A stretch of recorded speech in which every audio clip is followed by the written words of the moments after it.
Alors, bonjour tout le monde. J'avais le goût de vous présenter un petit peu comment sont les enfants de ce monde, hein? Comment les nouveaux enfants qui arrivent sur Terre, puis on en a plusieurs qui arrivent avec plein de particularités, avec des dons exceptionnels. En même temps, on a beaucoup d'enfants qui sont aux prises avec des particularités, qui sont dits TSA, autistes, hypersensibles, anxieux.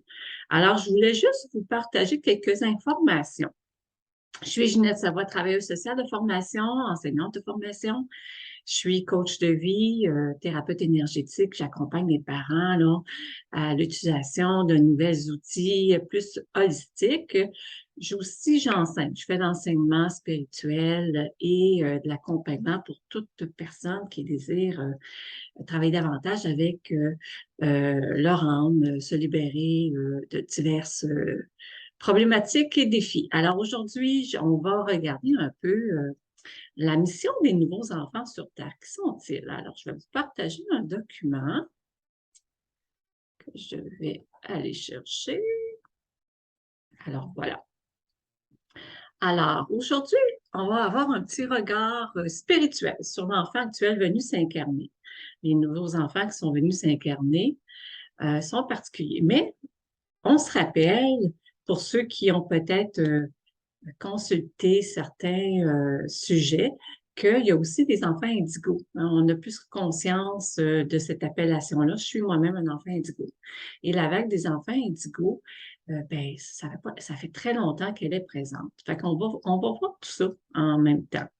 Alors, j'ai été un petit peu en arrière. Les nouveaux enfants. Beaucoup d'enfants voient le jour nanti de dons innés, hein, qui font preuve de facultés extraordinaires, puis on le voit aussi. Euh, on le voit avec les enfants qui chantent énormément, qui ont des capacités, et même un petit peu plus loin, vous allez l'entendre, les, les enfants qui ont aussi certains diagnostics ont des capacités qu'il faut tenir compte.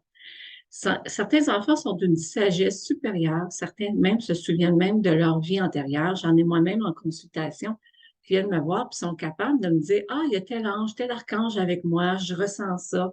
Ah, on a vécu telle vie antérieure ensemble. Donc, ces enfants, ils ont cette capacité-là. La mission des enfants indigos. Donc, la mission des enfants indigos, c'est la première vague des enfants, des êtres humains, on va dire, qui sont nés vers 1970-80. Il y en avait un petit peu avant. On les appelait les enfants indigos en raison du bleu indigo qui prédomine dans leur champ autour des corps énergétiques. C'était des enfants ou des personnes qui dégageaient une énergie vive, subtile, des enfants qui sont déjà dans la cinquième dimension, hein, plus centrés au niveau du cœur. À cette époque-là, les enfants étaient ici pour abattre les vieux systèmes, les vieux schémas gouvernementaux, initier des changements. Beaucoup d'entre eux vivaient aussi une difficulté, une violence intérieure face au conflit de la société, difficulté à s'intégrer aussi. Mais on le voit aussi, on le note aussi sur l'ensemble des enfants qui ont poursuivi leur évolution ici. Les caractéristiques des enfants indigos, ben, ils possèdent un système énergétique qui vibre à un niveau supérieur. Donc, souvent, ces enfants-là, ces personnes indigos, parce que on est rendu à un âge adulte, ben, on est considéré comme des personnes peut-être empathiques, empathes, hypersensibles. Euh, Ils vivent aussi dans un monde visible qu'invisible, c'est-à-dire qu'on a accès au monde subtil. Et c'est encore la même chose pour les nouveaux enfants de ce monde-là. C'est vraiment un aspect à considérer. Très jeune, on pouvait voir des entités, les ressentir. La plupart des enfants euh, qui sont nés avec certaines particularités, ben, utilisent davantage le cerveau droit, qui est le cerveau de la pensée globale, le lieu de l'intuition, de la créativité aussi en même temps. Beaucoup de personnes dites TDA ou H, hein, avec un trouble déficitaire de l'attention, sont très créatifs. C'est pour ça aussi que ces enfants-là ne fonctionnent pas dans notre système scolaire actuel parce que le système est basé sur l'utilisation du cerveau gauche, tout le cerveau rationnel, le cerveau qui fonctionne par item, là, par structure. Euh, Un des livres que j'affectionne énormément de Dr. Meg Blyon, ben, elle parle beaucoup que l'ADN est modifié pour ces enfants-là. Donc, déjà, on a un ADN qui est modifié, qui permet effectivement d'avoir certaines capacités. Et la plupart des enfants indigos, qui sont même adultes aujourd'hui, ben, aiment les gadgets électroniques. On a, par la suite, on a eu la vague des enfants cristal, c'est-à-dire qu'ils ont suivi les enfants indigos. Leur mission était d'achever le travail commencé par les enfants indigos.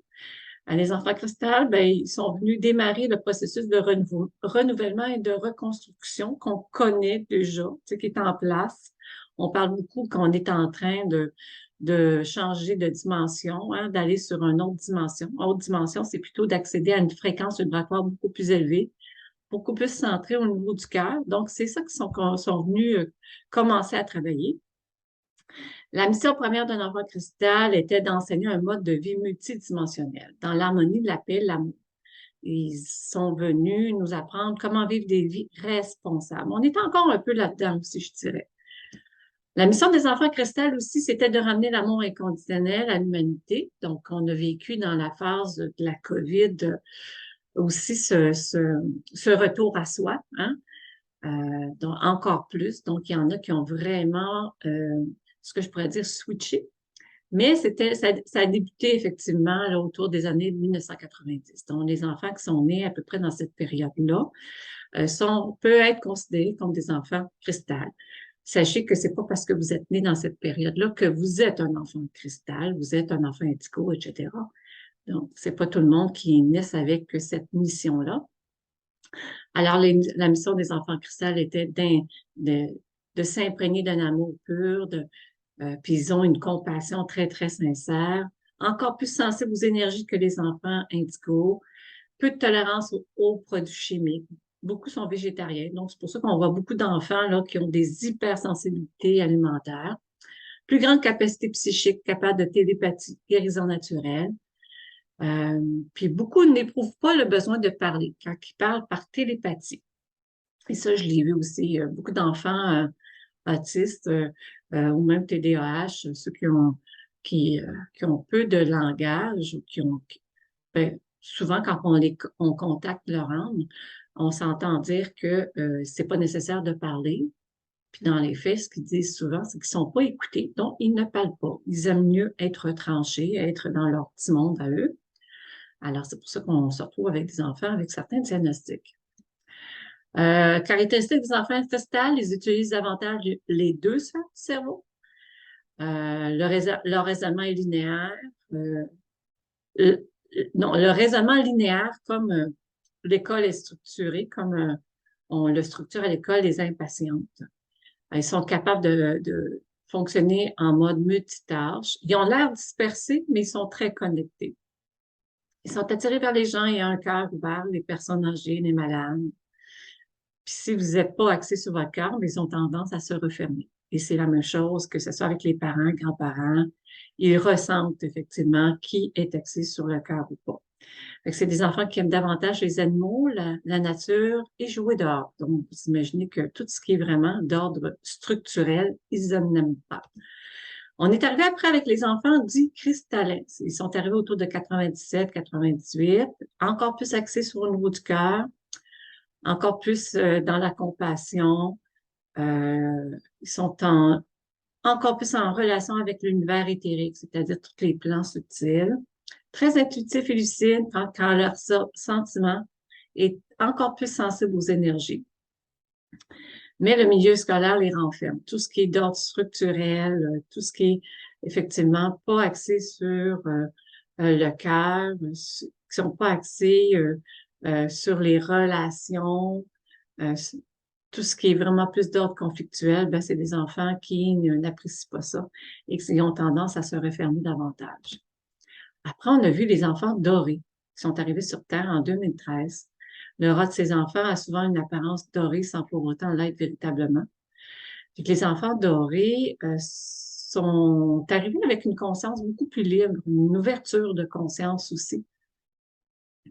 Tendance aussi à éviter toutes les énergies plus lourdes. Donc, c'est des enfants qui vont se retirer, qui vont avoir l'impression d'être dans leur bulle, mais c'est parce qu'ils ressentent davantage une intrusion sur le plan énergétique.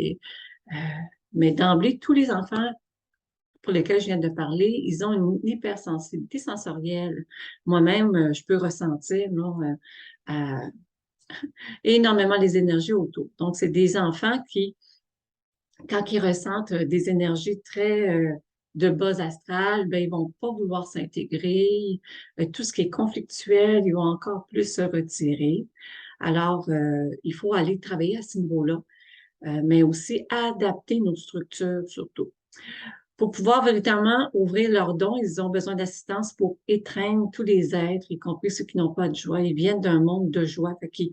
Mais pour qu'ils puissent actualiser leur mission de vie, ils ont vraiment besoin qu'on mette en place toute une structure. Sinon, ils vont rester enfermés. Euh, ou ils vont tout simplement aussi se désorganiser, comme on peut voir. Les enfants dorés, célestes sont connectés aux enfants cristal, qui vont partager des dons similaires. Ils ont besoin beaucoup de se reposer régulièrement pour se recharger, car ils risquent de tomber en panne. Donc, c'est pour ça qu'on voit souvent des enfants qui sont fatigués, stressés, anxieux, parce qu'ils ont de la misère à être chargés positivement. Après, on a vu les enfants stellaires. Ils ont les mêmes capacités que les autres enfants, mais ils présentent des capacités extrasensorielles amplifiées encore plus. Ils sont capables de maîtriser les champs d'énergie, ils peuvent utiliser les forces terrestres et cosmiques pour se guérir. Ils peuvent être télépathiques, capables de prédire l'avenir, diagnostiquer les maladies. Ils sont très connectés à leur guide. Comme encore là, c'est pas tous les enfants là, qui ont ces particularités-là. Et plus encore. Fait que les enfants traditionnels sont nos fameux enfants actuels, encore plus doués. Certains manifestent beaucoup de colère car ils sont connectés encore plus à des dimensions. Ils ne comprennent pas ce qui se passe. J'en ai de plus en plus des parents qui m'interpellent parce qu'il y a des enfants qui sont anxieux, ont des mêmes à un très jeune âge des idées suicidaires. Ils sont imprégnés d'énergie négative en eux, ce qui fait en sorte qu'ils ne peuvent pas fonctionner adéquatement, ou qu'ils ne sont pas ancrés, qu'ils ne sont pas connectés à la réalité. Puis quand ils sont pas entendus, écoutés, ils se referment tout simplement.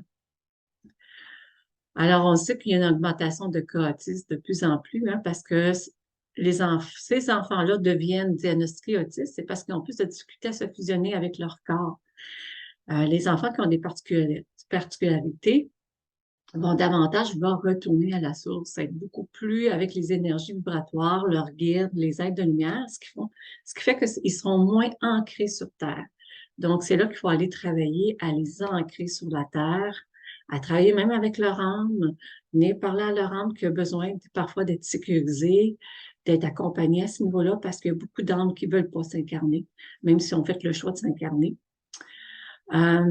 Fait qu'ils ont de la difficulté à s'habituer à la différence entre leur vibration subtile élevée et la vibration de leur corps physique qui vit sur la Terre. Et sur la Terre, on n'a pas la même vibration que sur le plan céleste. Donc, c'est une adaptation.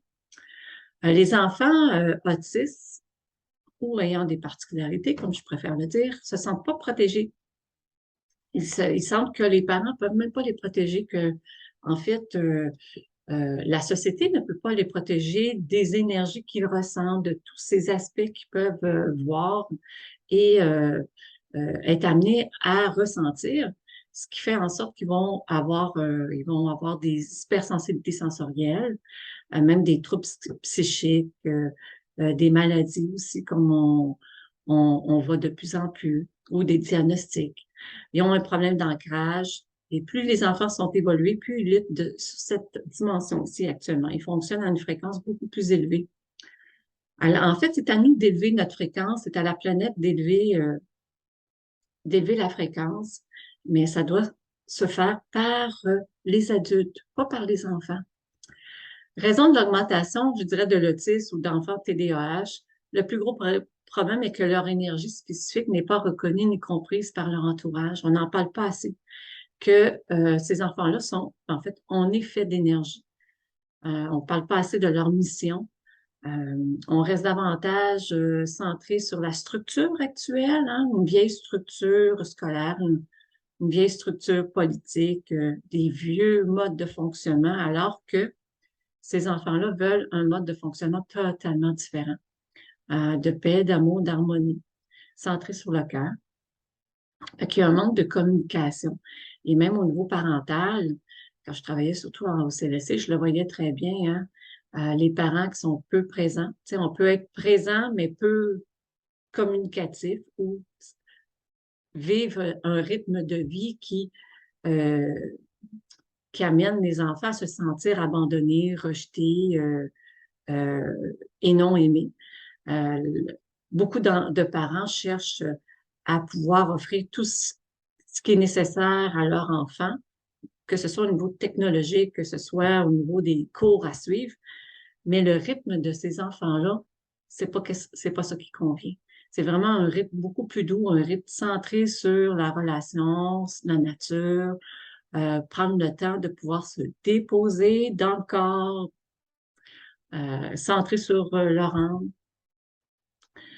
Donc, ces enfants-là qui se sentent incompris, qui se comprennent même pas eux autres mêmes, verrouillent ce qu'on appelle leur centre de sentiment. Puis on appelle ça généralement un mécanisme de survie, l'autisme. C'est juste un titre qu'on leur donne. Selon la docteure Meg Blackburn, aussi, tiré du livre Les enfants du présent, puis c'est vraiment un bon super livre. Chez l'autisme, l'énergie électromagnétique du cerveau se met à circuler en boucle, ce qui amène l'enfant à se bloquer. Sur les plans harmoniques et énergétiques, ce que nous considérons comme de l'autisme n'est souvent qu'une simple réorganisation des relations harmoniques dans les champs d'énergie électromagnétique du cerveau, voire de l'organisme tout entier. C'est souvent, puis je fais des soins énergétiques là aux adultes et aux enfants, puis on dit souvent que lorsque notre système énergétique est bloqué, tout bloque. Hein? Puis quand le cerveau est bloqué, tout bloque. Quand que les deux sphères du cerveau ne s'harmonisent pas, ne sont pas fusionnées, mais on n'a pas accès à toutes nos capacités. Donc, c'est un peu ça qu'elle vient dire, c'est que elle dit aussi, entre autres, que l'ADN des enfants, de ces enfants-là, est différent. Donc, il faut considérer les enfants d'aujourd'hui comme étant des enfants différents. Il faudrait peut-être considérer que on est, on est une âme dans un corps énergétique. On est fait d'énergie. Et en étant fait d'énergie, bon, on est à même de pouvoir ressentir les énergies des autres. Il y en a qui le ressentent plus ou moins, il y en a qui vont le ressentir davantage. Donc, c'est à nous, effectivement, de pouvoir euh, travailler à ce niveau-là et de s'assurer de soutenir adéquatement les enfants d'aujourd'hui. Euh, on va aller essayer d'aller à la prochaine. Comment aider ces enfants? Notre système énergétique. Le système énergétique et les corps subtils de l'être humain irradient l'énergie tout autour d'eux. Donc, je parlais tantôt qu'on est fait d'énergie. Grâce à notre système énergétique, l'homme peut communiquer avec les forces actives, situées dans toutes les dimensions, est en communication, en fait, avec nos guides, nos êtres de lumière, et pouvoir utiliser ce qu'on appelle toutes les lois universelles de ce monde. Donc, les énergies sont partout. Tout être humain dégage de l'énergie et en absorbe. Nos pensées ne sont qu'énergie. Et si tout le monde pouvait prendre plus conscience de la force de leurs pensées, bien, juste en pensant positivement, on pourrait même travailler auprès de nos enfants, les amener à avoir une meilleure confiance en eux juste par nos pensées. Si nous, en tant que parents ou en tant qu'être humain, on est stressé, on est dans les peurs, ben dites-vous que votre stress, votre peur sont des énergies qui se promènent autour de vous et qui rentrent dans les corps énergétiques des autres membres de la famille. Donc, si vous avez plusieurs personnes dans la famille qui sont stressées, colériques, dites-vous que toutes ces énergies-là peuvent perturber effectivement les corps énergétiques de chacun. Fait qu'on est constitué de chakras, de corps énergétiques, d'une aura. Retenez que les lieux retiennent l'énergie que vous transmettez. Donc, c'est pour ça qu'on dit souvent qu'il faut nettoyer l'énergie d'un milieu de vie parce que les murs peuvent être imprégnés de la colère, de la peine, des peurs, tout comme si on vibre des belles énergies, ben notre environnement va être imprégné de belles énergies. Et vous avez sûrement déjà remarqué que quand vous allez dans un endroit puis que c'est lourd, c'est tendu, vous le ressentez. Alors, dites-vous que les objets, les murs, tout ce que vous avez autour de vous peuvent être imprégnés d'énergie négative. Alors voilà, les corps énergétiques sont autour de nous et généralement, ces corps énergétiques doivent être alignés comme ça. Mais souvent, ces corps énergétiques-là sont déplacés, sont déphasés, ce que j'amène, ce que j'aime dire. Je ne sais pas si l'autre, parfait, on le voit ici. Donc, ici, les corps énergétiques devraient être autour de nous et ces corps énergétiques-là jouent un rôle très, très important. Je ne rentrerai pas dans chaque catégorie, mais si on vit des émotions, si on vit des perturbations émotionnelles, si on vit du stress, des peurs, ben voici ce que les corps énergétiques peuvent donner. Ah, on a été en arrière. Donc, voici ce que ça peut donner, effectivement. Donc, les corps énergétiques peuvent se déplacer, ce qui peut engendrer des malaises physiques. Ça peut être des maux de tête, ça peut être de la fatigue, ça peut être des désorganisations, ça pourrait même aller jusqu'à des palpitations cardiaques, ça peut être, je suis plus capable de pouvoir me mobiliser, je prends la fuite. Différents items, autant pour les adultes que pour les enfants. Encore pire pour les enfants, parce qu'ils sont beaucoup plus sensibles. Docteur Luc Baudin, qui est un médecin, mais qui s'est aussi spécialisé sur le plan spirituel, dit que de nombreuses transformations énergétiques sont en cours. La sensibilité des personnes aux énergies est de plus en plus importante. En quelques minutes de pratique, n'importe qui est capable aujourd'hui de ressentir les énergies. Les corps subtils sont de moins en moins centrés, comme je l'ai montré sur le corps physique. Cela donne l'impression que les corps subtils cherchent à quitter le corps physique. Cela entraîne des troubles de l'équilibre, mais aussi des organes en hyperfonctionnement et des organes en hypofonctionnement, ce qui peut avoir à la longue des répercussions sur l'état de santé des personnes. On s'en rend pas compte, mais effectivement, comme je l'ai dit, on est fait d'énergie, on est fait de tout cela. Et moi-même, hein, j'ai dû apprendre parce qu'effectivement, pour que je puisse vous transmettre tout ça, j'ai dû effectivement travailler sur moi-même parce que mon âme ne voulait pas s'incarner. J'avais des éléments énergétiques à travailler et je le sais quand mes corps énergétiques sont pas alignés. On vient qu'on le sait. La suite du docteur Luc Baudin, la prise de terre, ce qu'on appelle l'ancrage des individus n'est pas bonne. Cela est sans doute lié au déplacement des corps énergétiques. Cela entraîne des difficultés à être ici maintenant. La plupart des personnes sont perdues dans leur passé ou en train de supputer leur avenir, c'est-à-dire en train de toujours être dans le futur ou tout simplement saboter aussi leur avenir, là, parce que quand on n'est pas dans le présent, ben, en fait, on peut voir moins clairement notre futur. De nombreuses pertes énergétiques liées à des trous dans les corps énergétiques induisent des fuites énergétiques. Et ces trous énergétiques se forment juste par nos pensées, par les émotions, le stress. C'est comme s'il y avait des ouvertures qui se forment et ça laisse imprégner d'autres énergies qui peuvent pénétrer à l'intérieur de ces trous énergétiques. Et imaginez les enfants qui sont aux prises avec des émotions constantes, des adaptations, les peurs. Alors, des trous énergétiques, il y en a. En fait, des fois, on peut être imprégné d'énergie qui ne nous appartiennent pas. Il peut y avoir même des entités à l'intérieur de nous. Je rentrerai pas à ce sujet-là, mais on peut être mal en point juste parce qu'on a énormément d'énergie toxique. Donc, Dr. Luc Baudin le dit aussi, la présence de nombreuses entités énergétiques qui pénètrent les corps subtils et sont responsables de douleurs, de contractures, de spasmes, de crampes, de troubles digestifs urinaires, juste parce qu'il y a des entités énergétiques à l'intérieur de nous. Alors, ce qu'il faut avoir avec les enfants, puis même, je dirais pour les adultes, c'est avoir une bonne hygiène énergétique. Ça veut dire que, je vais parler là pour les enfants. Donc, il faut avoir une certaine clarté, des règles, une structure. Faire le nettoyage énergétique des corps, de la maison, augmenter le taux vibratoire de la maison et des enfants, nettoyage des chakras. On dit mettre sa main et envoyer de l'énergie d'amour dans le chakra. Exercice d'ancrage, surtout le matin, mais même souvent dans une journée. La plupart le font juste quand ils pensent. Développer les deux sphères du cerveau par le brain gym, des exercices énergétiques. La musique des dauphins va aider aussi les enfants avec des particularités. Les huiles essentielles, Mélaluca ou doTERRA va aider. La pruche, entre autres, qui est une huile qui va ancrer, qu'on peut mettre en dessous du pied aussi. La titouille qu'on peut mettre en dessous du pied permet en même temps de nettoyer le chakra supplantaire, mais aussi en même temps de pouvoir faire un ancrage à la terre. Bon, une alimentation équilibrée, harmonisation énergétique par un professionnel peut aider si vous n'en êtes pas capable.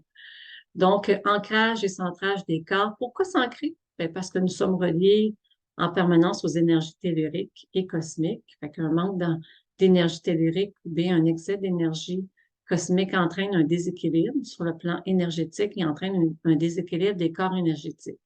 Donc, même de la difficulté de concentration. Alors, comment s'ancrer? Par la visualisation. Puis vous, si vous êtes un adulte, puis même en tant que parent, je vous le suggère parce que plus que vous allez être ancré, plus que vous allez mieux gérer vos émotions, plus que votre enfant va le ressentir, va être ancré. Votre enfant résonne à ce que vous vibrez. Donc, si vous vibrez du stress, même si vous ne le dites pas, même si vous ne nommez pas vos peurs, ces enfants-là le ressentent. On sent en énergie. Alors, on peut aller sur Internet, il y a beaucoup d'exercices d'ancrage, mais le but, c'est on respire, on prend des respirations, on voit comme une corde d'ancrage qui part de notre bassin, qui part de la plante des pieds, comme un arbre avec ses racines qui descendent jusque dans les profondeurs dans la terre. On prend le temps de ressentir ça. Souvent, souvent, souvent. Notre corps n'est pas habitué d'être ancré. Il est plus habitué d'être dans la survie. Et c'est la même affaire pour les enfants. Euh, Puis on fait juste dire, dès à présent, je suis solidement ancrée à la terre, bien présente dans le moment présent, par des cristaux. Sur tout ce qui est rouge. Tout ce qui est rouge va aider à l'ancrage, donc même pour les enfants. On pourrait leur faire porter la nuit des bas rouges, des culottes rouges, un pyjama rouge. Ça va aider à l'ancrage, tout simplement. Ancrer son enfant. Fait qu'on peut le faire aussi. Puis je vous suggère, on peut le faire via le pendule pour ceux qui connaissent le pendule, par l'utilisation du pendule, ou tout simplement avec nos fameuses mains de lumière. Fait qu'on peut demander à notre enfant de prendre des respirations. On peut mettre notre main sur sa tête. C'est comme si on visualisait à partir de ses pieds des racines qui sortent de la plante de ses pieds, qui descendent jusque dans la terre, qui vont rejoindre les profondeurs de la terre. Puis on dit maintenant, tu es ancré. Puis on voit ces racines là, qui s'accrochent. Moi, je dis jusqu'aux cristaux de la terre-mère, parce que dans les profondeurs de la terre, il y a tout un cristaux, fait qu'on voit les racines s'enraciner. Et c'est la même chose qu'à distance, hein. On peut ancrer notre enfant en distance, hein. On sait, il s'en va à l'école, il va pas bien. Ben, on peut même imaginer que sa tête est ici, puis on met notre main là, puis on l'ancre. Et plus vous allez faire cet ancrage-là, plus que votre enfant va se sentir bien. Il va mieux gérer ses émotions aussi en même temps. Et vous-même aussi. C'est certain ce que je vous dis. Si vous vous sentez pas, si vous vous sentez nerveuse, anxieuse, ne faites pas cet ancrage-là parce que nos énergies se transforment, hein, se transposent aussi en l'autre. Donc, ancrez-vous avant toute chose. Donc, voici des exercices qui peuvent aider à travailler les deux sphères du cerveau. Le 8 couché. Hein, on fait un 8 couché, puis on appelle ça du brain gym, hein, on fait ça comme ça. Puis, ou avec votre enfant, s'il peut dessiner. Même aussi, au niveau exercice physique, si on peut faire avec les jambes croisées, des mouvements croisés, bien, tout ça vient travailler au niveau des deux sphères du cerveau. Autre approche, ben, je vous dirais que les comprendre, les amener à gérer leurs émotions, ne pas les étiqueter. C'est des enfants avec des particularités. Adapter les milieux en fonction de leur hypersensibilité, fonctionnement. Faites-les bouger. Ils ont besoin d'aller dehors, de dépenser leur énergie, d'être entendus, d'être écoutés. Passer du temps de qualité avec eux. Amenez-les à ressentir leur énergie pour saisir ce qui se passe. J'ai enseigné à bon nombre de professionnels comment ancrer les enfants, puis je me souviens que dans une des garderies, ils faisaient ancrer les enfants en leur donnant l'impression qu'ils entraient dans un arbre, dans leur arbre. Et ils voyaient la différence. Donc, c'est très, très, très subtil, mais alors, je vais juste fermer le pour vous dire, parce que le restant, c'est vraiment plus des approches traditionnelles. Je voulais juste vous faire un petit coucou sur, effectivement, qui sont ces nouveaux enfants-là. les enfants d'aujourd'hui aussi, les enfants qui vivent aussi avec le stress que notre société nous amène. Alors, je vous ai donné quelques petits moyens ou peut-être matière à réflexion. Je donne d'autres cours, comme le 29 octobre prochain. Je donne un atelier avec le pendule. On va reviser un peu ces items-là. Vous allez apprendre juste avec le pendule comment pouvoir harmoniser, nettoyer, purifier votre enfant. Mais vous pouvez aller voir sur mon site Internet l'ensemble des formations que je donne qui amènent effectivement à pouvoir s'auto-guérir, mais à aider votre enfant ou vous-même, en fait. Parce que dans les faits, on devrait s'aider soi-même avant d'aider notre enfant, parce que si nous, on va bien, notre enfant va bien aller. C'est des enfants qui se calibrent sur notre énergie, sur les énergies qui sont autour. Donc, si on a une routine, si on est capable de pouvoir les écouter, s'adapter, mettre en place certains éléments nécessaires, ben, ils vont mieux fonctionner. Alors voilà, si vous avez besoin de plus d'aide, vous pouvez toujours m'interpeller. Je fais du coaching parental. Mais sinon, vous pouvez aller consulter mon site internet www.ginevsavoie.com. À bientôt.